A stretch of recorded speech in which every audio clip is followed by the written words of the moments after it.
예수 그리스도가 이 땅에 오셨다라고 하는 이 사건은 사실 우리에게는 너무 간단 명료합니다. 우리를 사랑하시고 우리를 구원하시기 위하여 독생자 외아들을 이 세상에 보내셨다라고 우리는 이것을 믿음으로 받습니다. 그리고 이것은 진리이고 또 변할 수 없는 하나님이 우리에게 주시는 약속의 말씀입니다. 그런데 이 예수 그리스도의 출생과 탄생에 대해서 성경은 할 말이 너무 많은 것 같습니다.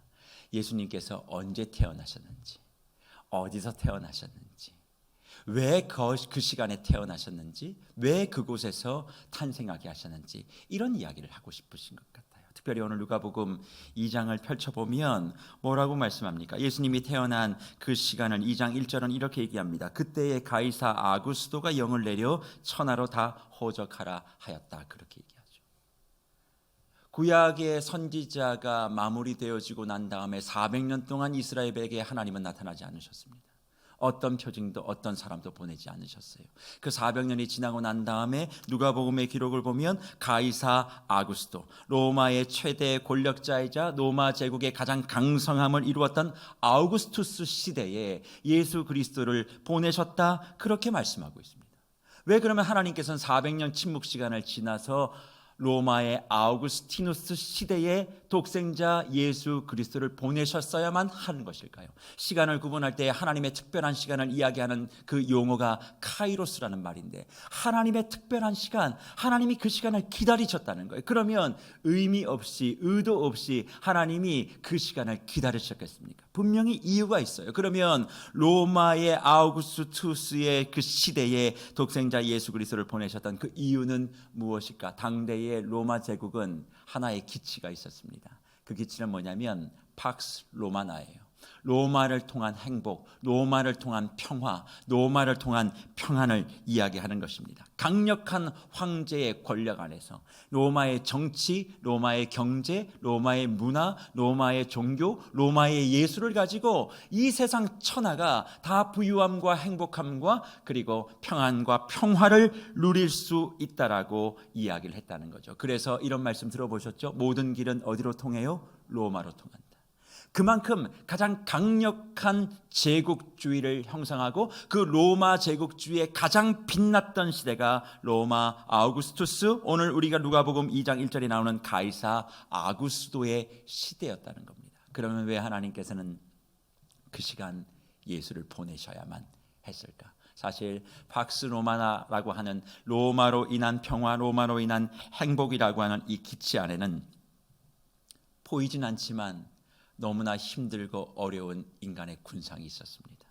강력한 로마의 황제의 권력 아래 어쩌면 가장 부강하고 화려하고 멋진 삶을 살아가는 희망의 시대라고 생각할 수 있었지만 실상 그들의 삶은 억압이었고 억울이었고 고통이었다는 거예요. 그러니 하나님은 가장 고통받고 가장 억울하고 가장 억압받는 가장 화려한 시대였던 로마의 아우구스투스 시대에 하나님의 독생자 외아들 예수 그리스도를 보내신 겁니다. 왜요? 하나님이 예수 그리스도를 통하여 이루시고자 했던 일 하나가 있었기 때문에 그렇습니다. 하나님이 독생자 예수 그리스도를 이 땅에 보내시며 펼쳐내신 기치는 이것입니다. 팍스 크리스티나, 예수 그리스도를 인한 행복, 예수 그리스도를 통한 평화, 예수 그리스도를 통한 평안이라는 것이죠. 가장 강력한 힘과 그로 인하여 세상의 화려함과 세상의 가장 멋진 그 시기에 하늘로부터 하나님께서는 기쁨의 소식을 보내셨습니다. 그분의 이름이 무엇입니까? 우리가 믿고 의지하는 예수 그리스도이십니다. 그 예수 그리스도를 이 땅에 보내셔서 마음속에 원하시고 이루셨던 일은 팍스 로마나를 정리하고 팍스 크리스티나, 이제는 예수 그리스도로 인하여 이 땅의 행복을 누리기를 원해. 예수로 인하여 너희가 평안하기를 원해. 예수로 인하여 온 세상이 평화를 누리기를 원해. 로마가 이야기하고 있는 그 힘, 로마가 가지고 있는 그 재력, 로마가 가지고 있는 그 문화, 로마가 가지고 있는 종교가 아니라 예수로 인한 하나님 나라의 평화, 그것이 이 땅에 이루어짐을 보여주고자 하나님은 기다리시다가 가장 세상의 힘이 강력했던 로마 황제 아우구스투스 시대에 예수 그리스도를 보내신 것입니다. 그러니 어떤 의미에선 예수가 이 땅에 오시는 것은 단지 나를 구원하시고 나를 천국에 이끌기 위함도 있지만 더 넓은 의미에서는 이 세상을 향한 하나님의 계획, 곧 팍스 크리스티나, 예수로 인한 행복과 평화를 이루기 위하여 오셨다, 그렇게 생각합니다. 그래서 저는 이런 생각을 해요. 우리가 매년 성탄절을 지키게 하신 하나님의 의도를 저는 이 본문을 통해서 읽습니다. 그게 뭘까요? 예수님의 오심은 2000년 전 그때로 한 번 오시고 끝난 것이 아니라 지금도 여전히 우리 시대에 유효하다는 겁니다. 왜일까요? 로마 제국은 끝을 내렸습니다. 하지만 여전히 새로운 제국이 이 세상에 등장하고 세상을 지배하고 통치하고 있습니다. 요즘에 가장 강력한 제국은 무엇입니까? 미디어 제국입니다. 끊임없는 미디어, 여러 가지 많은 영상 정보와 이런 것들을 가지고 세상을 지배하고 있고, 거기에 들어가지 못하는 사람들은 오히려 더 많은 정보를 빼앗길 뿐 더 많은 것을 누리지 못합니다.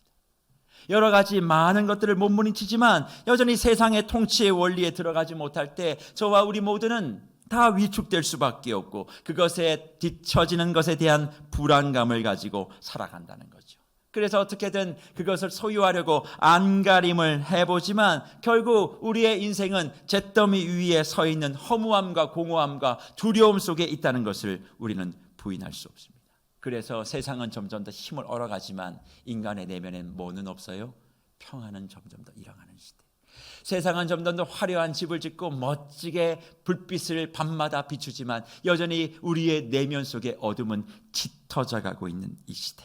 바로 그 시대가 예수님이 오셨던 팍스 로마나의 시대이고, 그 시대를 정리하기 위하여 예수 그리스도는 오셨고 매년마다 성탄절을 통하여 예수 그리스도는 우리의 삶 가운데 임하게 되시는 줄 믿습니다. 그래서 예수의 오심은 여전히 불안한 나를 위로로, 예수의 오심은 무너져 있는 나를 매년 일으키시며 지쳐있는 나를 위로해 주시고 평안으로 인도해 주시는 하나님의 특별한 사랑인 줄 믿습니다. 그래서 누가복음은 예수 그리스도의 오심의 시간이 이런 의미가 있다 그렇게 말하며 예수 그리스도의 탄생한 장소도 하나님의 목적과 의미가 있음을 우리에게 가르칩니다. 예수님이 어디에서 태어나셨습니까? 이렇게 질문하면 많은 묵별들은 마을 구유요 이렇게 얘기합니다. 그러나 제가 말씀드리고 싶은 예수님의 탄생의 지역은 마을 구유가 아니라 어느 지역이었나는 거예요. 오늘 본문 말씀을 가만히 살펴보면 오늘 본문 2장 4절 말씀에 요셉도 다윗의 집 족속이므로 갈릴리 나사렛 동네에서 유대를 향하여 베들레헴이라 하는 다윗의 동네로 갔다 그렇게 이야기합니다.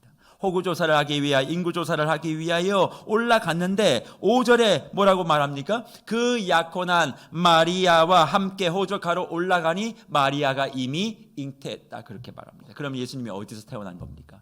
베들레헴에서 태어난 거죠. 오늘 찬송가 126장도 우리가 베들레헴에서 나신 예수를 찬송하고 있는 것이 아닙니까? 그런데 오늘 누가는 그 베들레헴이 어떤 곳이라고 이야기해요? 다윗의 동네다 그렇게 얘기합니다. 다윗이 태어난 곳이라고 말을 하고 있다는 거죠. 그러니까 우리는 다윗 그러면 뭔가 대단한 일이 있는 것처럼 생각을 합니다. 무언가 하나님의 왕이 탄생할 수 있는 귀한 곳이라고 하는 그런 생각들을 가지고 이 본문을 봅니다만 사실 베들레헴은 그런 곳이 아닙니다. 성경 속에서 베들레헴이 가장 먼저 등장했던 그 지역은 창세기 35장 19절에 등장하는 말씀이에요. 창세기 35장 19절에 등장하는 그 베들레헴은 어떤 곳입니까? 라헬이 죽은 곳입니다. 라헬이 죽어서 장사해서 장료한 곳, 매장된 곳, 그곳을 성경은 가장 먼저 베들레헴이 우리에게 인식되어진 지역으로 만나게 하십니다. 그러니까 성경은 베들레헴이 다윗이 태어난 동네 이전에 어떤 동네라고요? 묘가 있는 곳, 장사하는 곳, 무덤이 있는 곳, 죽음이 있는 곳, 절망이 있는 곳, 그렇게 이야기를 하는 거예요. 그랬던 그 베들레헴이 다시 한번 또 어디서 등장하느냐? 사사기 19장에서 등장합니다. 사사기 19장의 그 베들레헴의 지역은 어떤 일이 일어났을까요? 사사기 19장 1절부터 3절까지의 말씀은 이렇게 기록합니다. 이스라엘에 왕이 없을 그때에, 왕이 없어요. 그러니까 자기 소견에 옳은 대로 막 행했던 그 혼란하고 혼탁한 시대에 에브라임 산지 구석에 거류하는 어떤 레위 사람입니다. 그러니까 레위 지파죠. 제사장의 집안이에요. 그런데 그 사람이 유다 베들레헴에서 누구를 맞이했어요? 첩을 맞이했다. 그러니까 하나님이 없으니까 이런 일이 벌어지는 거예요. 첩을 맞이하고 난 다음에 뭐라고 얘기합니까? 그 첩이 행음하고 남편을 떠나 유다 베들레헴 그의 아버지의 집에 돌아가서 거기서 넉 달 동안을 지내매 그의 남편이 그 여자에게 다정하게 말하고 그를 데려오고자 하여 하인 한 사람과 나귀 2마리를 데리고 그에게 가매 여자가 그를 인도하여 아버지의 집에 들어가니 그 여자의 아버지가 그를 보고 기뻐하였다. 그렇게 말씀합니다. 내용을 보면 베들레헴에서 뭐 특별한 일이 없는 것 같지만 제가 왜 사사기 19장 1절부터 3절만 읽었을까요? 그 이후에 나오는 내용을 함께 공개적으로 읽기가 민망스러워서 읽지를 못하는 겁니다. 거기 내용은 이런 것입니다. 베들레헴의 집에 있었던 그 여인이 레위인의 첩이죠. 그 성읍에 있는 불량배에 의하여 악행을 당하게 됩니다. 밤새도록 능욕을 당해요. 능욕당하는 걸로 끝나는 게 아니라 죽임을 당합니다. 그리고 사지가 다 찢겨져서 지파별로 다 나눠져요. 그런 장소가 어떤 장소였냐면 베들레헴입니다. 그리고 그 베들레헴에 일어난 이 사건 때문에 베냐민 지파와 이스라엘 지파가 갈등하기 시작하고 전쟁하게 됐던 갈등과 전쟁과 미움과 시기와 능력과 저주와 악행의 본산지로 베들레헴이 나오는 거죠. 그러면 베들레헴은 창세기에서는 죽음의 장소, 사사기에서는 어떤 장소예요? 능력과 저주와 비참함의 장소입니다. 그런 곳에 그림자였던 다윗이 태어나고 진정한 메시아이신 예수 그리스도가 탄생함을 성경이 가르쳐주고 있는 거예요. 그러면 도대체 왜 베들레헴이라고 하는 지역을 하나님은 택하셨을까? 저는 이 말씀을 묵상하며 이런 생각을 하게 됩니다. 예수 그리스도가 이 땅에 오셔서 이루시고자 하는 구원의 목적이 바로 이건 거라는 거예요. 어떤 것인가요? 베들레헴과 같은 우리를 살리시고 새롭게 하고자 하시는 하나님의 뜻이 여기에 담겨져 있다는 것입니다.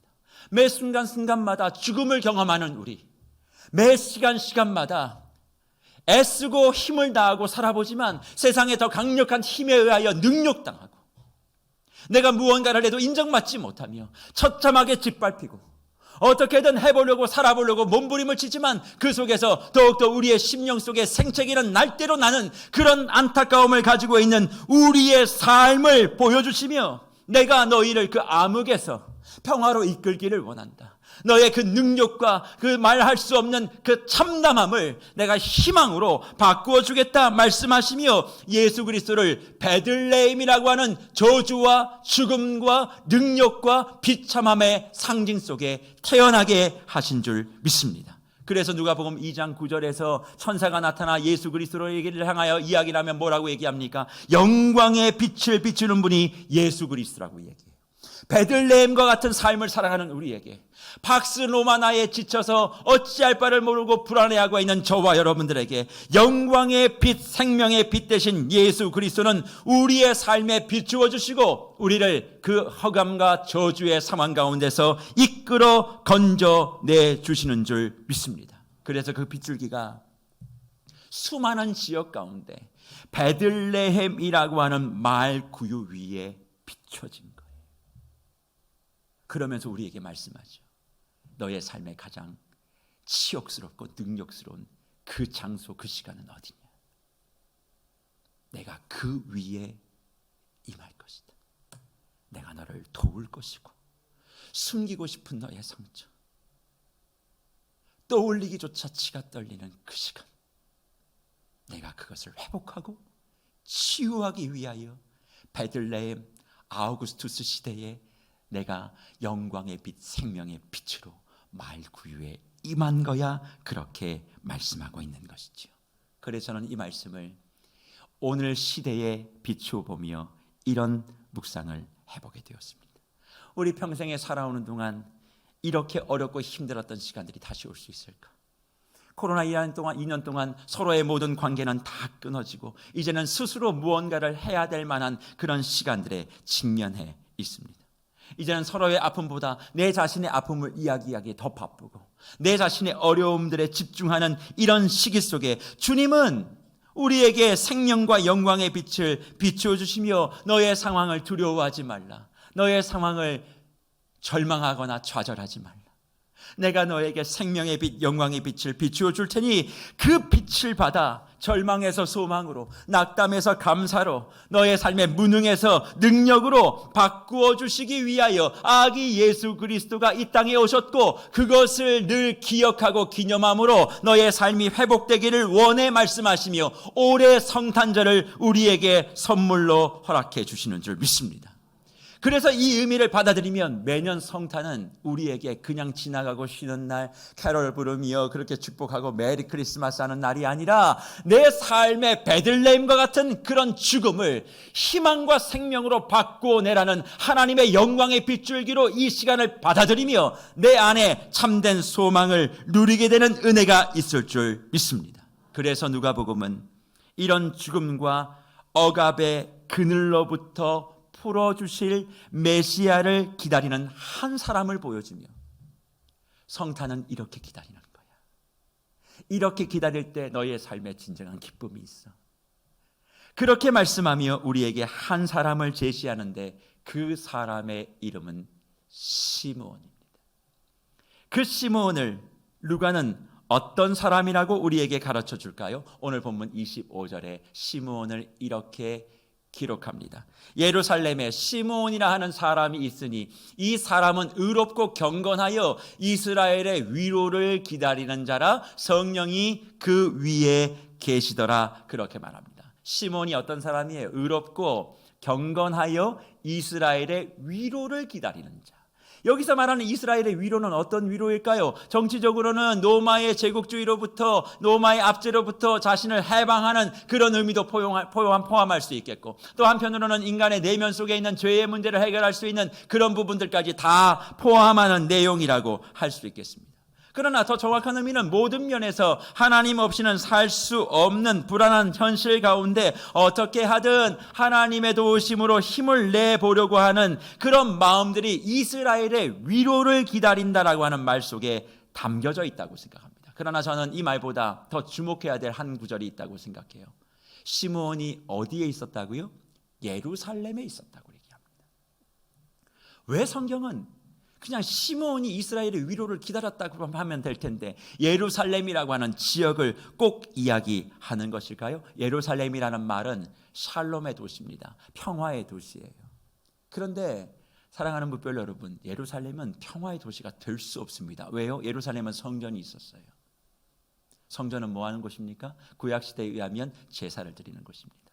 제사를 드릴 때 5대 제사를 기억하시는지 모르겠습니다만 각종 제물들의 배를 갈라서 내장을 꺼내고 뼈를 갈라내고 가죽을 뜯어내고 피를 뿌려야 되는 그 행위가 계속 진행되는 곳이 예루살렘이에요. 그러나 그러기에 평화의 도시 속에 가장 많이 들렸던 소리가 뭔 줄 아십니까? 비명소리입니다.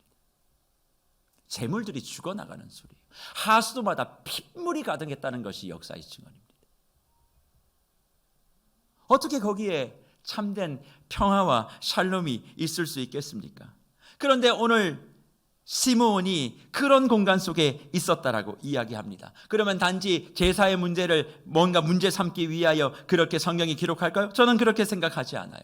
저는 오히려 여기에 이런 의미가 있다고 생각합니다. 예수 그리스도가 아우구스투스 시대의 생명의 빗줄기로 베들레헴에 와서 예루살렘이라고 하는 곳을 주목하는 하나님의 분명한 의도가 있다는 거예요.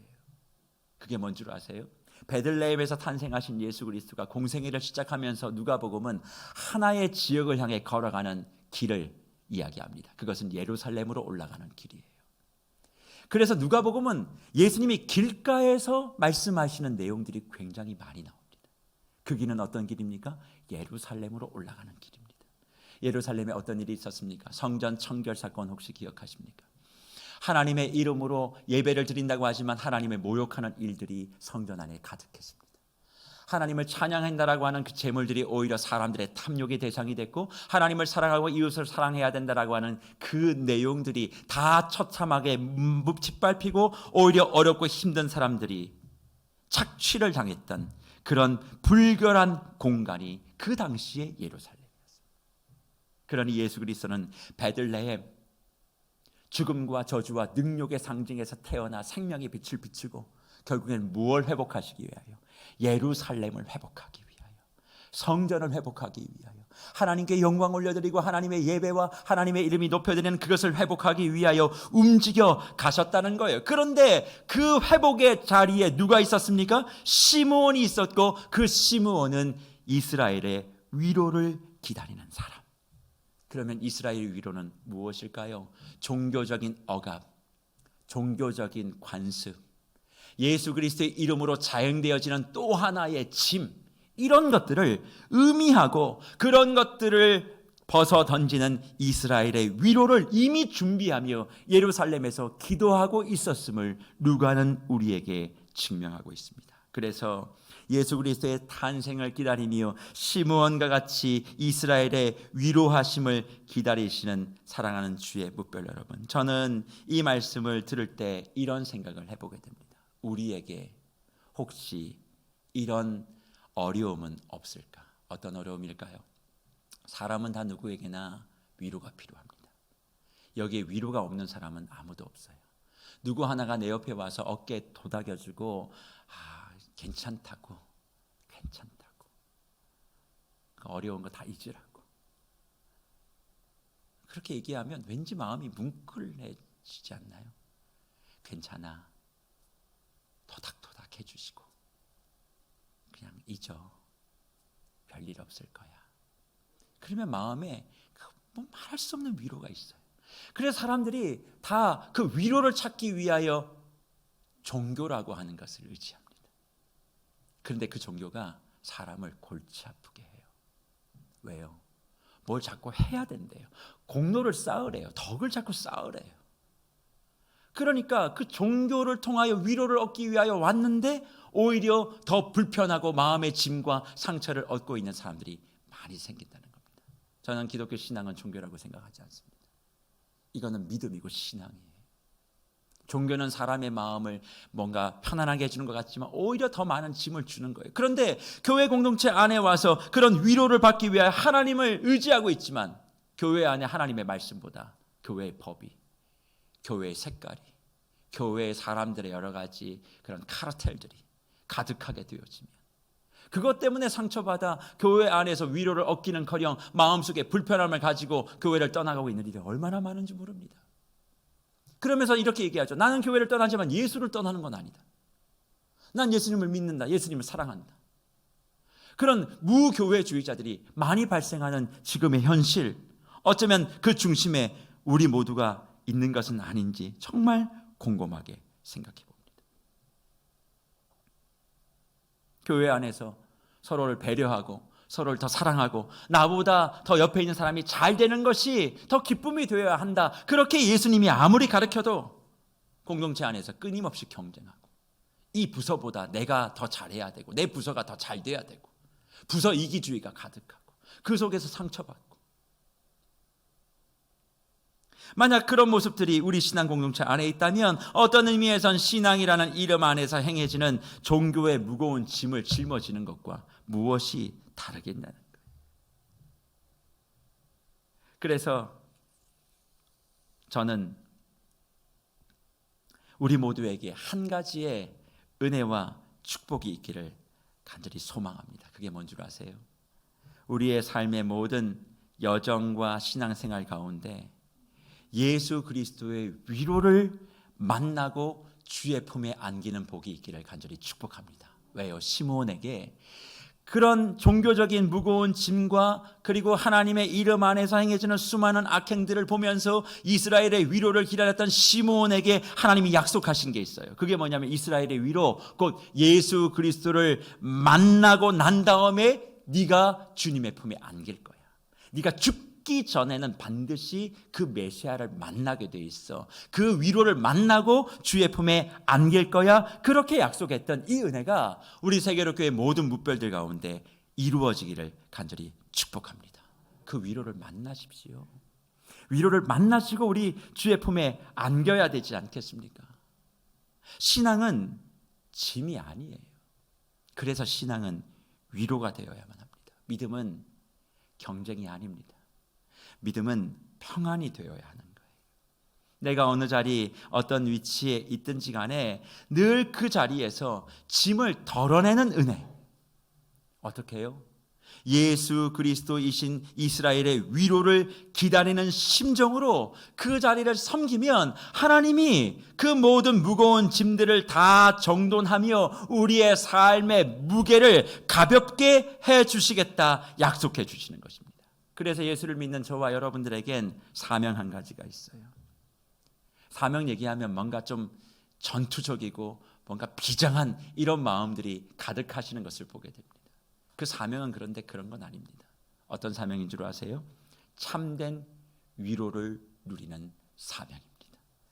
예수를 믿는다면 내 안에 참된 위로를 누리는 사명, 그 참된 위로를 얻기 위하여 몸과 마음을 다하는 것이 필요하다는 거예요. 그런데 이 사명은 누구에게만 허락됐습니까? 예수 그리스도를 구주로 믿고 살아가는 우리에게만 허락되어진 것입니다. 그러기에 지금 신앙의 공동체 안에 들어와서 참된 안식과 기쁨을 얻고 싶다고 하면서도 교회 안에 여러 가지 많은 말들, 여러 가지 사람들, 여러 제도들, 교회의 여러 가지 관습과 전통 속에 눌려 있다면 그걸 다 정리하시고 주님이 허락하여 주시는 참된 위로와 평안을 누리시는 저와 여러분이 되기를 간절히 축복합니다.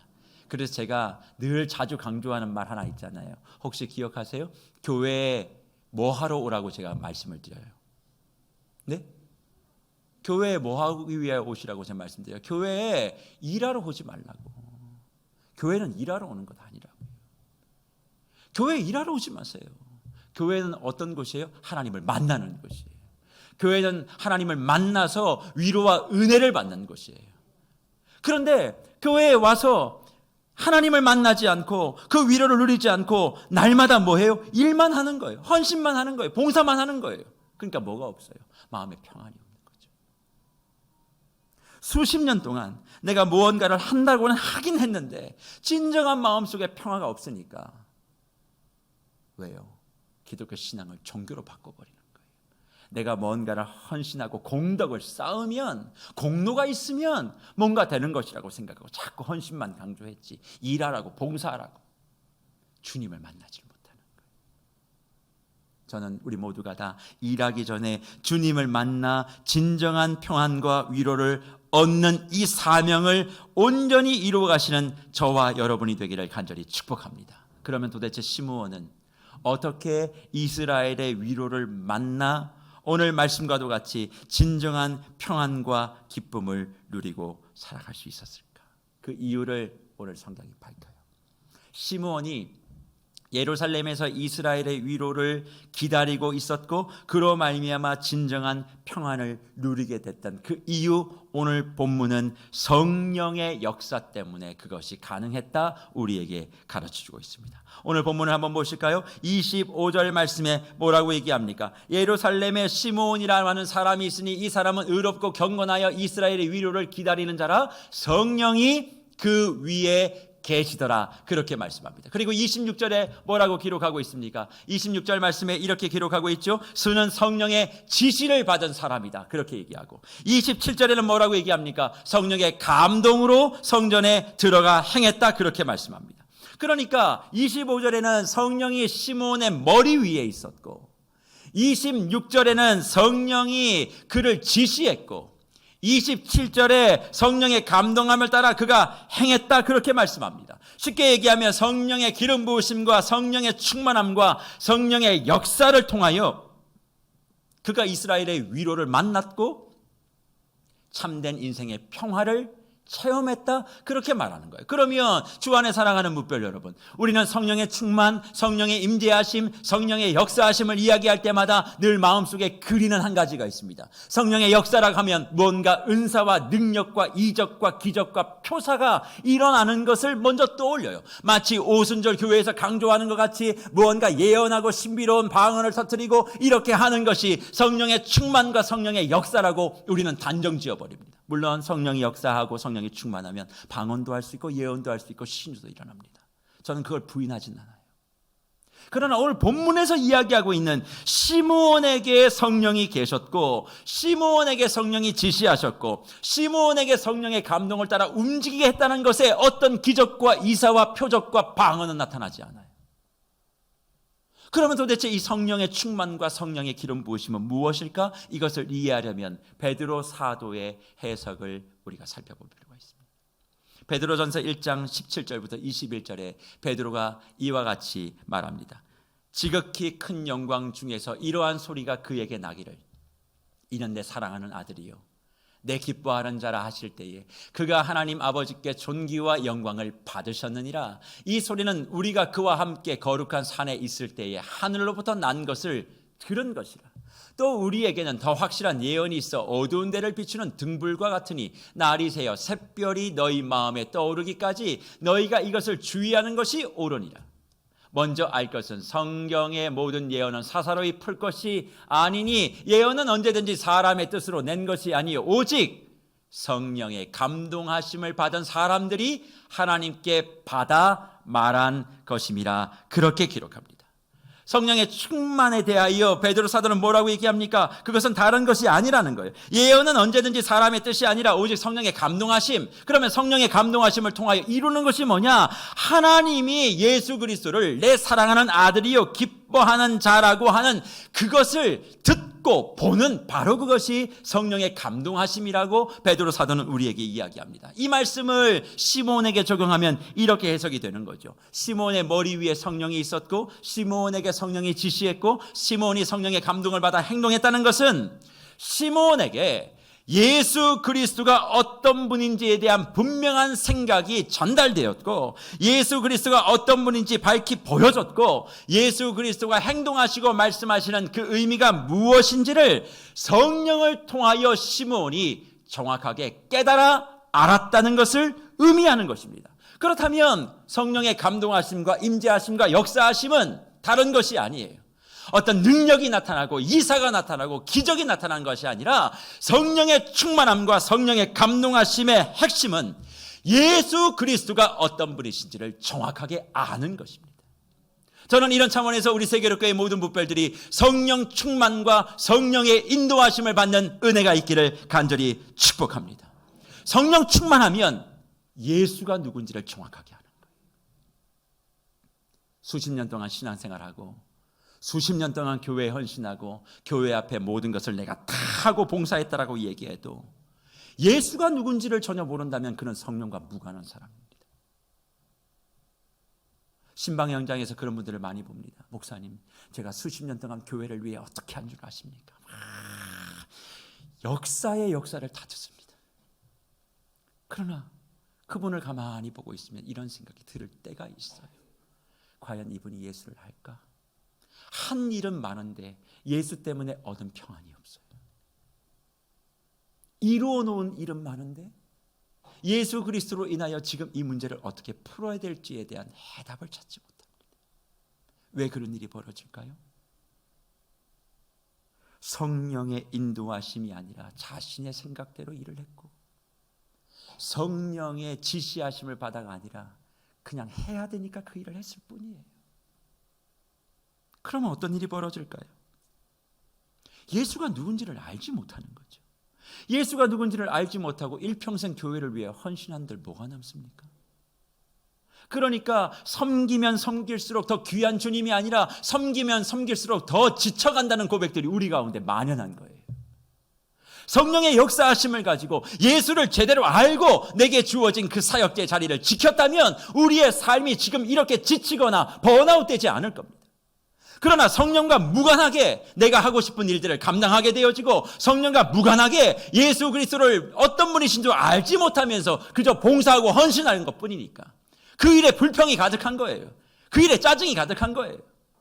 예수가 누군지를 모르는 그 일들에 무슨 선한 열매가 맺혀지겠습니까? 그러니까 억지로 하는 거예요. 그러니 기쁨이 없는 거죠.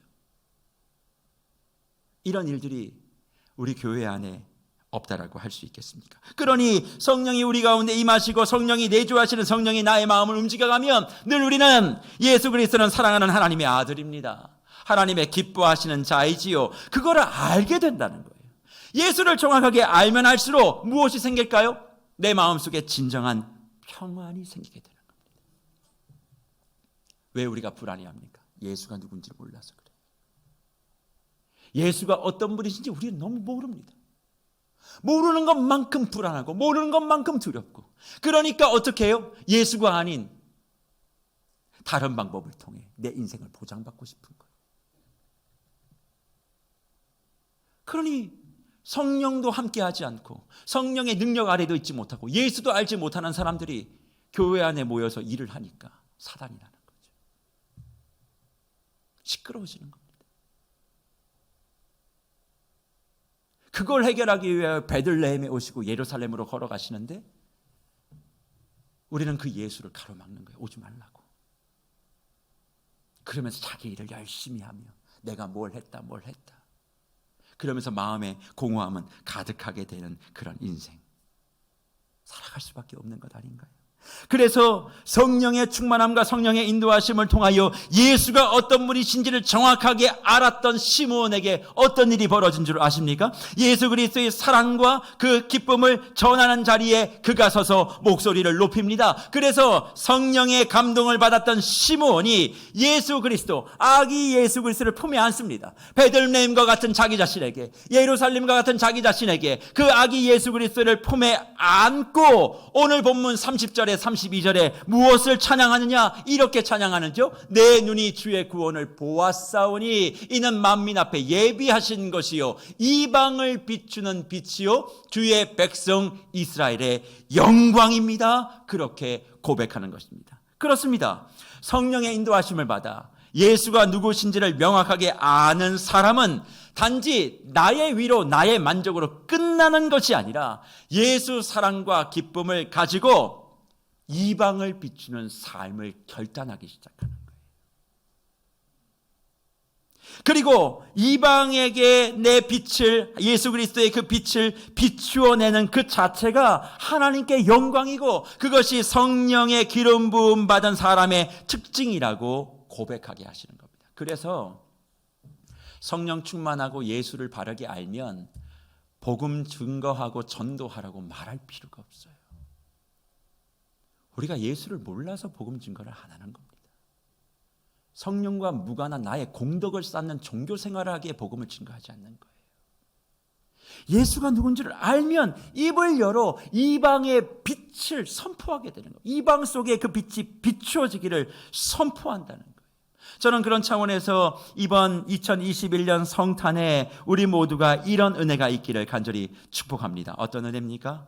예수 그리스도를 바르게 아는 은혜.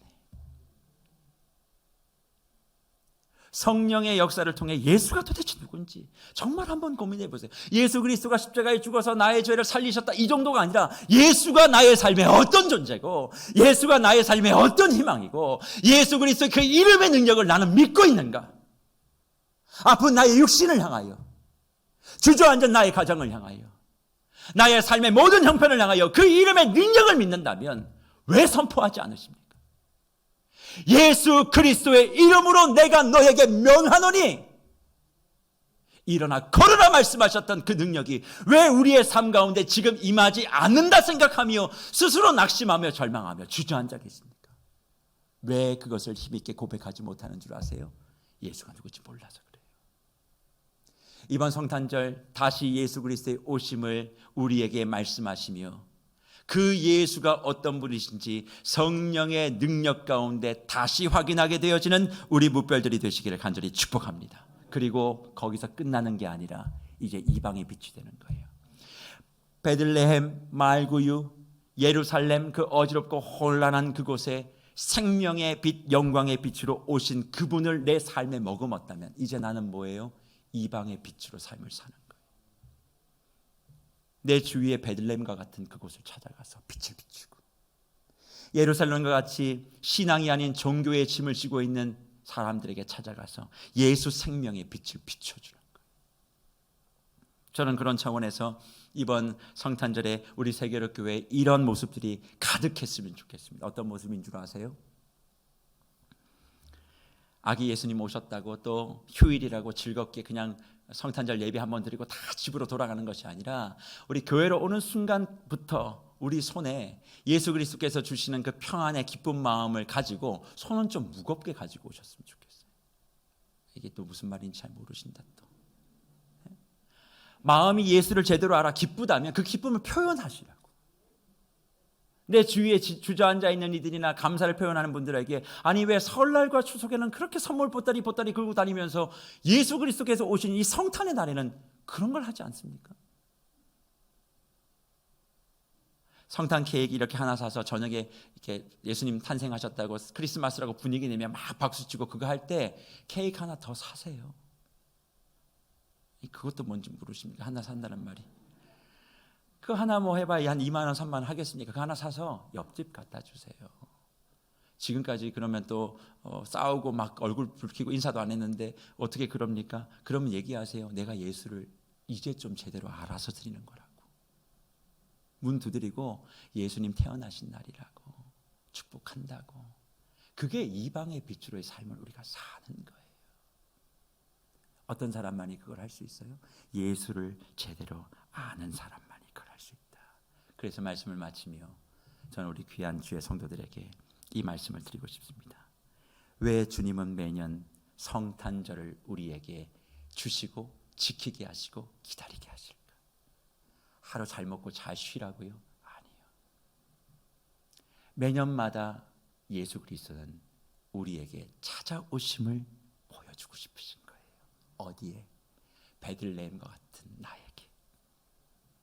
죽음, 저주, 능력 돌아보면 아무것도 없는 나에게 찾아오셔서 내가 너의 위로가 되어줄게. 그리고 너의 삶의 희망과 소망은 다른 게 아니야. 나를 좀 알아. 성령께서 나를 위하여 중보하고 계시는 핵심이 뭔 것 같으세요? 나 잘 되게 해주고 뭐 돈 잘 벌게 해주고 좋은 집 가게, 그거 성령께서 내 옆에서 말할 수 없는 탄식으로 기도할까요? 아니에요. 이 사랑하는 아들이 예수를 제대로 알게 하여 주시옵소서. 이 사랑하는 딸이 예수를 제대로 좀 알게 해주십시오. 그게 성령님의 첫 번째 기도 제목이에요. 근데 우리는 예수를 아는데 별로 관심이 없어요. 교회 모이면 재밌게 놀고 이야기하고 사람 만나고 이런 얘기 저런 얘기하고, 그러니까 평생을 신앙생활하고 교회생활했다라고 하는데 평안은 없고 예수는 모르고 성령과 상관없고, 그래가 주의 품에 안 계시겠습니까? 오늘 시몬 이야기합니다. 진정한 평안, 기쁨 다 누리고 주의 품에 안겨야 된다. 이번 성탄절이 성령의 은혜와 충만 가운데 예수 그리스도를 제대로 아는 분기점이 되기를 원하고, 이로 인하여 예수께서 주시는 평안함으로 우리 지역과 가정과 교회를 하나님의 생명과 영광의 빛으로 밝히 비출 수 있는 축복된 성탄이 될 수 있도록 지금부터 기도하시고 준비하셔서 25일 성탄절엔 정말 하나님께서 주시는 마음껏 그 기쁨과 축복과 위로를 서로 나눌 수 있는 몸된 교회가 되기를 간절히 주의 이름으로 축복합니다.